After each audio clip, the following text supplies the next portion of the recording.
नमस्कार दोस्तों, आज के इस एक्सप्लेनर में आपका स्वागत है। आज हम एक ऐसे सोर्स मटेरियल का विश्लेषण करने वाले हैं जो सीधे हमारे देश की फॉरेन पॉलिसी यानी विदेश नीति से जुड़ा है। दुनिया भर में इस वक्त तनाव और क्राइसिस का माहौल है, राइट? ऐसे में भारत का स्टैंड पिछले कुछ समय में कितना बदला है और जो हमारी पहचान थी स्ट्रैटेजिक ऑटोनॉमी, क्या हम उससे दूर जा रहे हैं? सोर्स मटेरियल इसी शिफ्ट को बारीकी से एनालाइज करता है। तो चलिए सीधे इस मुद्दे की तह तक चलते हैं। नॉट आवर बिजनेस, यानी ये हमारा मामला नहीं है। देखिए, इस पूरे एनालिसिस की शुरुआत एक बहुत ही चौंकाने वाले ऑफिशियल स्टेटमेंट से होती है। सोर्स बताता है कि इंडियन ओशन में एक वॉरशिप के अचानक डूबने पर यह रुख अपनाया गया। अब आप ही सोचिए, हमारे इतने करीब एक घटना होती है और रिस्पॉन्स इतना ठंडा। यही वो स्टार्टिंग पॉइंट है जहां से इस पूरे डिप्लोमैटिक शिफ्ट की कहानी शुरू होती है। तो आज के इस एक्सप्लेनर का रोड मैप बिल्कुल क्लियर है। हम 5 हिस्सों में से समझेंगे। पहले द कैटलिस्ट यानी वो स्पेसिफिक घटना, फिर बढ़ता हुआ ग्लोबल कॉन्फ्लिक्ट, उसके बाद अलाइनमेंट्स में आ रहे हैं बदलाव, फिर इतिहास की वो स्ट्रेटेजिक ऑटोनॉमी जिसके लिए भारत जाना जाता था, और आखिर में इन सब का हमारी इकोनॉमी पर असर। शुरुआत करते हैं हमारे पहले सेक्शन से, द कैटलिस्ट, द आइरिस डीना इंसिडेंट। आइए देखते हैं कि आखिर वहां हुआ क्या था। इस टाइमलाइन पर जरा गौर कीजिए। सोर्स के अनुसार मिड फरवरी में ईरान का एक वॉरशिप आइरिस डेना विशाखापट्टनम आता है। वहां वो मिलान 2026 नेवल एक्सरसाइज में हिस्सा लेता है। सब कुछ बिल्कुल नॉर्मल और फ्रेंडली था। फिर आती है 4 मार्च की सुबह। ये जहाज श्रीलंका के गैले से महज 40 नॉटिकल माइल्स दूर था और मोमेंट्स लेटर अचानक इसे एक यूएस नेवी MK-48 टॉर्पीडो से डुबा दिया जाता है। जो जहाज कुछ ही हफ्ते पहले हमारे साथ मिलिट्री एक्सरसाइज कर रहा था, वो देखते ही देखते नष्ट हो जाता है। अब यहां सोर्स एक बहुत ही बड़ा कॉन्ट्रडिक्शन यानी विरोधाभास हाईलाइट करता है। एक तरफ इसी जहाज को इंडियन नेवी ने ब्रिजेस ऑफ फ्रेंडशिप हैशटैग के साथ वार्मली वेलकम किया था, लेकिन जब उस पर अटैक हुआ और 87 नाविकों की जान चली गई, तो सोर्स पॉइंट आउट करता है कि एक बिल्कुल ऑफिशियल साइलेंस छा गया। यहां तक कि बचाव कार्य के लिए भी श्रीलंकन नेवी पर डिपेंड रहना पड़ा। यह स्टार्क कॉन्ट्रास्ट दिखाता है कि बैकग्राउंड में कुछ तो जरूर बदल रहा था। और ये बदलाव सिर्फ एक घटना तक सीमित नहीं है। चलिए दूसरे सेक्शन पर चलते हैं, ब्रॉडनिंग कॉन्फ्लिक्ट। यहां फोकस इंडियन ओशन से शिफ्ट होकर पूरे मिडिल ईस्ट पर आ जाता है। 2000, just think about that number for a second.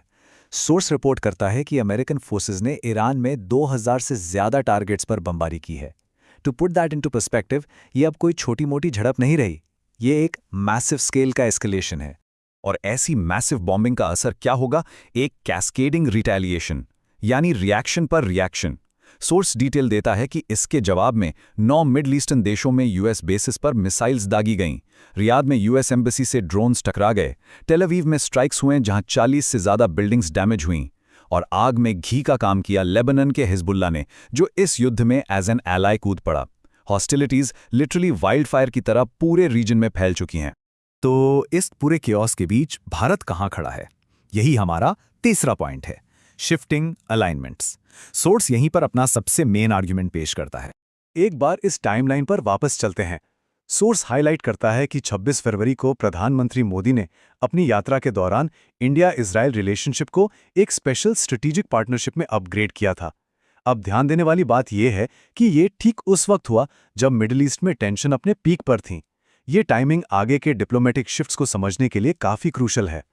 और इस टाइमिंग को और गहराई से एनालाइज करने के लिए सोर्स एक खास स्टेटमेंट को सामने लाता है। रॉयटर्स को दिए गए एक इंटरव्यू में इजरायली एनवॉय ने कहा, the operational opportunity came up only after PM Modi left. अब सोर्स इस स्टेटमेंट को इसलिए स्क्रूटिनाइज कर रहा है क्योंकि लोग ये सवाल उठा रहे हैं कि क्या इन अटैक्स और इस हाई लेवल डिप्लोमेटिक यात्रा के बीच कोई कोऑर्डिनेशन था। ये अलाइनमेंट का एक नया दौर सा दिख रहा है।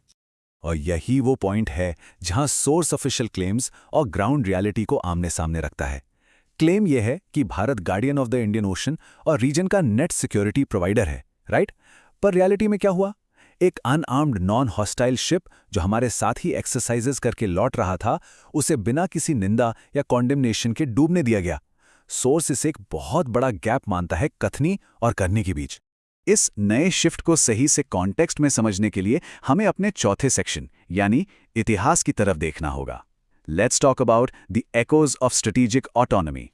अब इससे पहले कि हम आगे बढ़ें, ये स्ट्रेटेजिक ऑटोनॉमी आखिर भला क्या है? सिंपल शब्दों में ये एक देश की आज़ादी है अपने राष्ट्रीय हितों के हिसाब से फॉरेन पॉलिसी तय करने की, बिना किसी और सुपर पावर के प्रेशर में आए। सोर्स का पूरा फोकस इस बात पर है कि भारत का इतिहास इसी न्यूट्रल और इंडिपेंडेंट अप्रोच का रहा है जिसे अब शायद छोड़ दिया गया है। अगर हम हिस्ट्री देखें तो पैटर्न बहुत क्लियर है। सोर्सेज इन 3 मेजर हिस्टोरिकल इवेंट्स को साइट करता है। 1979 में जब सोवियत यूनियन ने अफगानिस्तान पर इन्वेजन किया तो इंदिरा गांधी ने इसका खुलेआम विरोध किया, जबकि सोवियत यूनियन हमारा एलाय था। 2003 में यूएस इराक पर इन्वेजन के वक्त अटल बिहारी वाजपेयी जी ने यूएस की मांग के बावजूद वहां ट्रूप्स भेजने से मना कर दिया और युद्ध की निंदा की। और 2011 में लीबिया पर हमले के दौरान मनमोहन सिंह जी ने यूनाइटेड नेशंस में वेस्टर्न एक्शंस के खिलाफ स्ट्रांगली आवाज उठाई। देखिए, चाहे सरकार किसी भी पार्टी की हो, न्यूट्रल और मॉरल स्टैंस बनाए रखने का एक सॉलिड क्रॉस पार्टी ट्रेडिशन रहा है। तो सोर्स का मेन टेक अवे यही है, वो पुराने इतिहास यानी उस स्ट्रेटेजिक ऑटोनॉमी को आज के रीसेंट अलाइनमेंट्स के साथ ओपनली कंट्रास्ट करता है। एनालिसिस ये कहता है कि वर्तमान एडमिनिस्ट्रेशन ने उस ऐतिहासिक न्यूट्रलिटी और मॉरल ग्राउंड को सरेंडर कर दिया है और अब हम यूएस और इजरायली इंटरेस्ट के साथ ज़्यादा डीपली अलाइन हो गए हैं। ये फॉरेन पॉलिसी में एक बहुत ही मैसिव पैराडाइम शिफ्ट है। खैर, जियोपॉलिटिक्स की बातें सुनने में बड़ी-बड़ी लगती हैं, पर आखिरी सेक्शन में आते हैं मुद्दे पर, दी इकोनॉमिक इम्पैक्ट, क्योंकि इसका असर सीधे हमारी आम जिंदगी पर पड़ता है। इस आंकड़े पर ध्यान दीजिए। भारत अपनी तेल की जरूरतों का पूरा 55% हिस्सा सिर्फ मिडिल ईस्ट से इंपोर्ट करता है। अब खुद सोचिए, जब वो पूरा रीजन ऐसी तबाही और युद्ध की आग में जल रहा हो तो आर्थिक रूप से हम कितने वल्नरेबल हो जाते हैं। सोर्स इस वल्नरेबिलिटी को as a direct risk present करता है। और एक आंकड़ा जो और भी चौंकाने वाला है वो है 20%। दुनिया भर का 20% oil consumption straight of Hormuz से होकर गुजरता है, जो कि एक बहुत ही नैरो रास्ता है, और ईरान ने धमकी दी है कि वो इस रास्ते को कंप्लीटली ब्लॉक कर सकता है। अगर सच में ऐसा हो गया तो ये ग्लोबल ऑयल सप्लाईज के लिए किसी नाइटमेयर से कम नहीं होगा। और ऐसे ग्लोबल खतरे के बीच हमारे पास बैकअप क्या है? यहाँ सोर्स डोमेस्टिक क्लेम्स में असामंजस्य यानी कंफ्यूजन हाईलाइट करता है। एक तरफ पिछला ऑफिशियल क्लेम था कि भारत के पास 74 डेज का इमरजेंसी ऑयल रिजर्व है, लेकिन वहीं करंट एडमिनिस्ट्रेशन महज 25 दिन का रिजर्व होने की बात कहता है। इस कॉन्फ्लिक्टिंग डेटा से हमारी आपातकालीन स्थिति की तैयारी पर काफ़ी सीरियस सवाल उठते हैं। और इस फॉरेन पॉलिसी शिफ्ट का हमारी जेब पर क्या असर पड़ रहा है? सोर्स क्लियर कट पॉइंट्स देता है। यूएस ऑर्डर्स के दबाव में आकर रशियन ऑयल खरीदना रोका गया। हालात ये है कि अब 30 दिन के रशियन ऑयल परचेज के लिए भी हमें यूएस की परमिशन लेनी पड़ रही है। और इस स्ट्रेटेजिक ऑटोनॉमी खोने का डायरेक्ट इंपैक्ट क्या हुआ? आम जनता की रसोई तक पहुंचने वाले एलपीजी सिलेंडर की कीमत में 60 रुपए का इजाफा। जियोपॉलिटिक्स की ये रियल वर्ल्ड कॉन्सिक्वेंसेज हैं जो जनता भुगत रही है। एंड में सोर्स जियोपॉलिटिक्स के उस डार्क प्लेबुक के बारे में वार्न करता है जिसे हिस्टोरिकली CIA ने यूज किया है। ये एक पैटर्न है। पहले सुपर पावर्स प्रॉक्सी और रेबल ग्रुप्स को हथियार देते हैं, फिर उस देश में आर्टिफिशियल इंटरनल कॉन्फ्लिक्ट पैदा किया जाता है।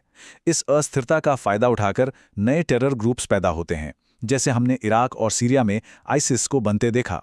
और आखिर में तबाही का पूरा खामियाजा बेकसूर आम नागरिकों को चुकाना पड़ता है। सोर्स का इशारा साफ है कि करंट क्राइसिस में भी यही आग भड़काई जा रही है।